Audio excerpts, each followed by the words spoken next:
1990 Vanagon coolant temperature needle does not move. I don't know if you can see this, hopefully you can. So turning the key on, engine is warm right now. I get the LED for the warning light, which is fine for the overheating, or the low level sensor. So that's just a bulb check, you can see it just went out. But temperature needle is not moving at all. You don't need a multimeter or anything to check the system, but I'll show you what you can do anyways with voltage with a multimeter.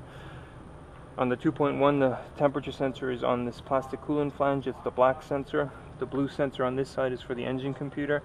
If you have a 1.9 liter engine, the temperature sensor is over here, and it's a single wire, and it's a metal sensor that's threaded into the metal housing, and it's next to the blue temperature sensor for the computer. Just like here, the two sensors are close by.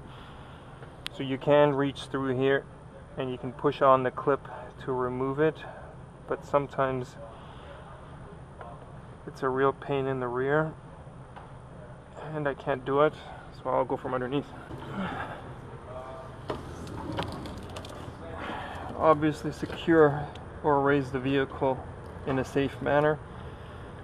Use a screwdriver, push in on the release clip and pull the connector off. Then you can feed it through an opening into the engine bay and work from the top. Turn the ignition key on. The temperature sensor is a thermistor, which means that it is a resistor that changes resistance according to temperature or with temperature. So set your voltmeter to DC volts and just place the leads across the connector, and what you're looking for is a 10 volt signal, which you can see there. Let me just turn the light off just in case. So that's 10 volts, and that's a 10 volt signal, not battery voltage, because it comes off of a voltage stabilizer in the instrument cluster.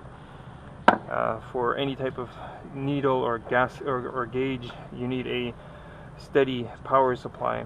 If it was a charging system voltage, there's fluctuations depending on electrical loads, so it's they designed gauges to work on a lower voltage that they can stabilize. So it's a 10 volt signal. If you didn't get 10 volts across here, you want to check your powers and your grounds, in which case the brown is the ground. So you attach your positive lead to the red and to the yellow and red, and you attach your negative to ground. If you now get a reading, that means your brown wire is no good.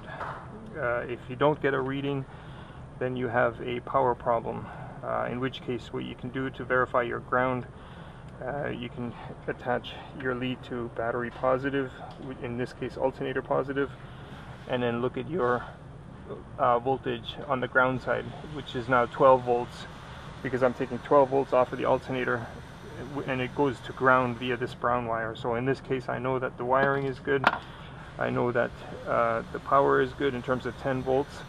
What you can then do is you can take a paper clip, smash the ends a little bit so that they fit nicely into the connector, and the needle should go full swing now. I'm going to turn the key off first though.